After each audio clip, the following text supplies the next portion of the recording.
እና ተመልካቾቼ ስልካችን ላግ እያደረገ እየተንቀረፈ በሚያስቸግረን ጊዜ ፍጥነቱን ለመጨመር ብለን የተለያዩ አፕሊኬሽኖችን ስልካችን ላይ እንጭናለን። ነገር ግን ዛሬ ምንም አይነት አፕሊኬሽን ስልካችሁ ላይ ሳጭኑ የስልካችሁን ፍጥነት በ2 በ3 እና በ5 እጥፍ የምታሳድጉበትን አንድ ሴቲንግ አሳያችኋለሁ። ቀጥታ ወደ ሴቲንግ ውስጥ ትገባላችሁ። በመቀጠል ወደ ላይ ስክሮል ታደርጋላችሁ። ከዛ መጨረሻ ላይ አባውት ፎን የሚል አማራጭ ታገኛላችሁ። ወደ ሴቲንግ ውስጥ ትገቡና ሶፍትዌር ኢንፎርሜሽን የሚለውን አማራጭ ትመርጣላችሁ።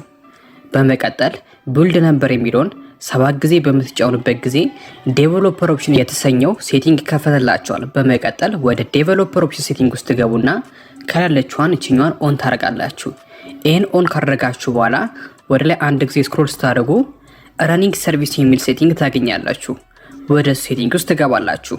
በመቀጠል ትንሽ ሰከንድ ፕሮሰስ ያደርግና እዚህ ጋር የተለያዩ ሶፍትዌሮችን ወይም ደግሞ ስልካችሁ ውስጥ የሚገኙትን አፕሊኬሽኖች ያመጣላችኋል። እዚህ ጋር የሚያመጣላችሁ አፕሊኬሽኖች ምንድን ናቸው? ባክግራውንድ ላይ ሁልጊዜ ረን የሚያደርጉ አፖች ናቸው። እናንተ እነዚህን አፖች ባትጠቀሙ እንኳን ባክግራውንድ ላይ ረን ያደርጋሉ። ስለዚህ በዚህ ጊዜ ደግሞ ስልካችሁ እንዲጨናነቅ ላግ እንዲያደርግና እንዲንቀረፈፍ ያደርጋሉ።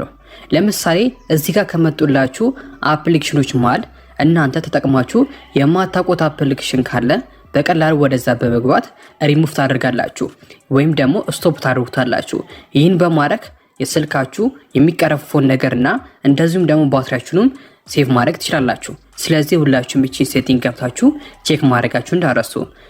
ቴክ ቲፕሶችን ስለምንለቅ ላይክ እና ሰብስክራይብ ማድረጋችሁ እንዳረሱ። ይመቻችሁ።